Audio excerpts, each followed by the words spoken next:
picture this. You're at a wedding. It's a beautiful venue. The three-course dinner was absolutely lovely, but those plates were cleared, like hours ago. Oh, yeah, a long time ago. Right. And you have been out on the dance floor for 2 hours straight. Your dress shoes are pinching. Your ears are ringing slightly from the bass. You're hitting that wall. You're hitting the wall hard. Your energy is just crashing. And you're doing that complex mental calculus, trying to figure out if you can quietly slip out the side door and order a ride share without the couple actually noticing. Well, the classic Irish goodbye. I mean, we have all been there. Totally. You are completely, utterly ready to call it a night. But then, suddenly, the kitchen doors swing open. Here it comes. A waiter walks past you, carrying a silver tray, and the aroma hits you before you even see the food. Wagyu beef sliders with caramelized onions. Oh, wow. Truffle Parmesan fries in these tiny, perfect bamboo cones. And in that exact fraction of a second, the rideshare is canceled. Instantly canceled. Instantly. You are staying until the venue turns the lights on. It's amazing how that works, right? It completely shifts the leverage in the room. I mean, the host goes from fighting the clock to essentially hitting a giant reset button on the entire evening. Yeah, you go from checking your watch to being the absolute first one back out on the dance floor. Exactly. And that magical turnaround, that is the core of what we're unpacking today. We're doing a deep dive into a really comprehensive guide sourced from the event planning platform Weddizer. It's a fantastic resource. It really is. Yeah. Specifically, we're diving into the booming trend of elevated late-night snacks for weddings and upscale events. And I want to mention right up front, if you use the Weddizer website for food and drinks purposes, you can find the best hiring for wedding events guidance. Right, yeah. Like just looking through the article section on the website related to this specific niche, it is an absolute goldmine for inspiration. It basically operates as a master blueprint. Well, and Weddizer's approach to this material, it really illustrates that a late-night menu it's no longer just a list of food items. No, not at all. It's a highly strategic approach to hospitality. We're looking at how modern hosts are analyzing guest behavior and essentially hacking the midnight craving. They're taking what used to be a complete afterthought like, what was it before? Maybe some leftover cake. Yeah, leftover cake or, a bowl of mince by the door. Right, a bowl of mince. And they're turning into a luxurious, interactive culinary moment. Right. So our mission today is to break down the mechanics behind this trend.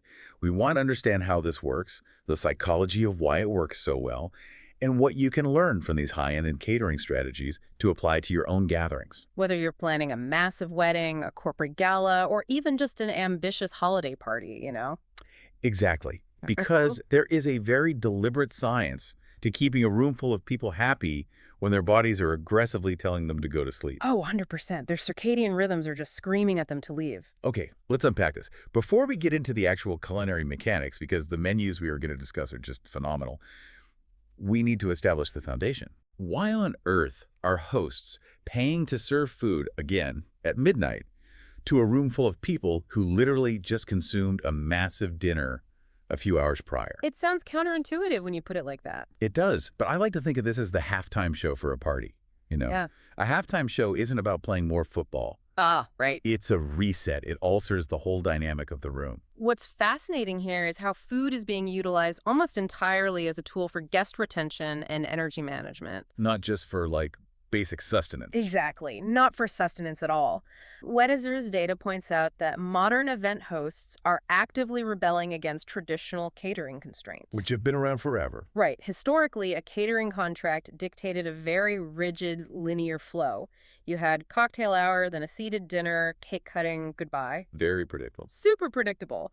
But hosts have realized that if you want a celebration to actually endure, you cannot rely on the momentum of dinner to carry people for 4 more hours. You just can't. You have to actively intervene to manage the energy of the room. Because no matter how great the DJ is, everyone hits a biological wall. Precisely. I mean, a high-end event is essentially an endurance sport for a guest.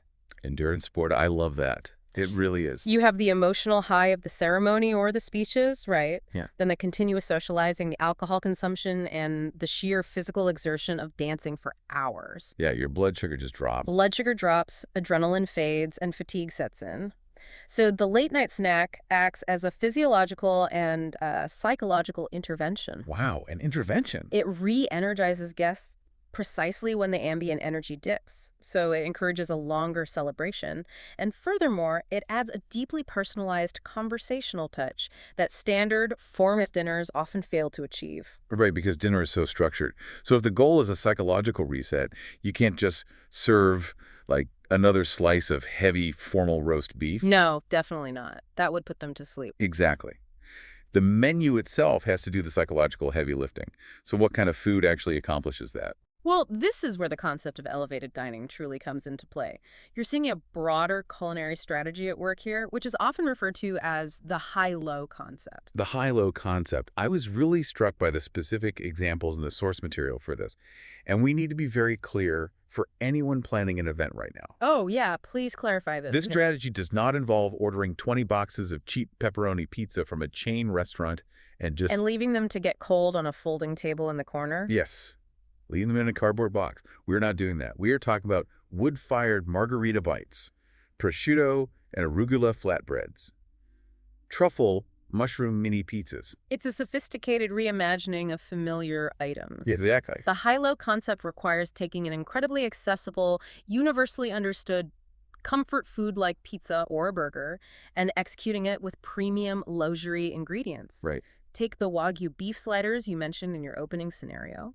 It provides the guest with the immediate visceral satisfaction of diner food. Which is what they want at midnight. Exactly. But it gives them the sensory experience and quality control of fine dining. It bridges the gap between the formal attire they're wearing and the relaxed state of mind they're entering at midnight. It delivers the comfort without sacrificing the elegance of the evening. I love that.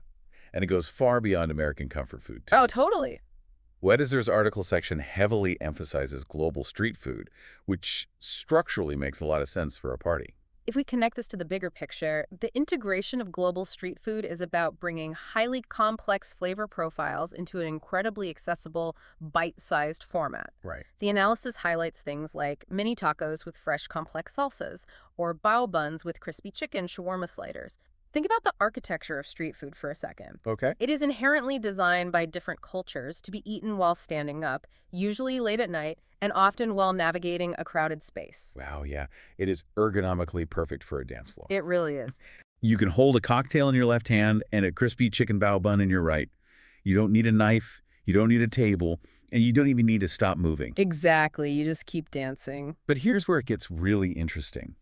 We cannot ignore the psychological impact of the sweet treats.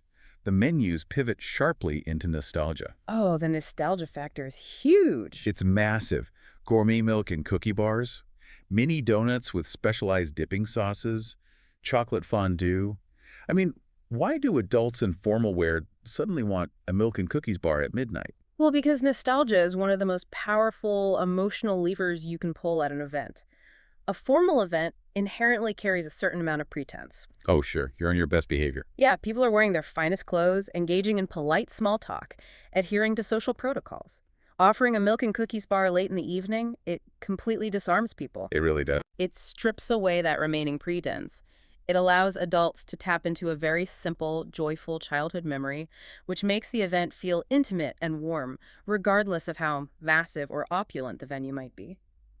That transition from formal to intimate brings up another major shift I noticed in the Weddizer articles. The strategy moves completely away from just having a waiter circulate with a static silver tray. Right, the static tray is out. They really emphasize food as pure entertainment. The implementation of interactive and live stations is a crucial evolution here. Instead of the food just coming to the guest engages with the creation of the food. It's a performance. It is. We are talking about live pasta stations where a chef is tossing fresh noodles inside a massive hollowed-out wheel of Parmigiano Reggiano right in front of the attendees. Oh my gosh, I want that right now. Right. Or crepe-making counters, fresh waffle bars. This transforms the midnight snack from a mere consumable item into a fully multi-sensory experience. It creates a secondary focal point in the room.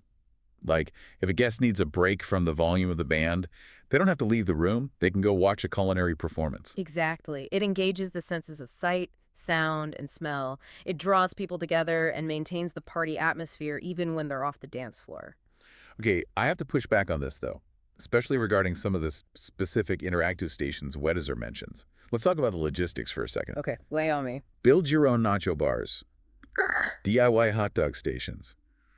I am picturing a guest in a $3,000 silk evening gown or a bespoke tuxedo trying to navigate a pump dispenser of liquid nacho cheese. A recipe for disaster. Right. Or trying not to drop diced onions on their lap. Isn't that inherently messy?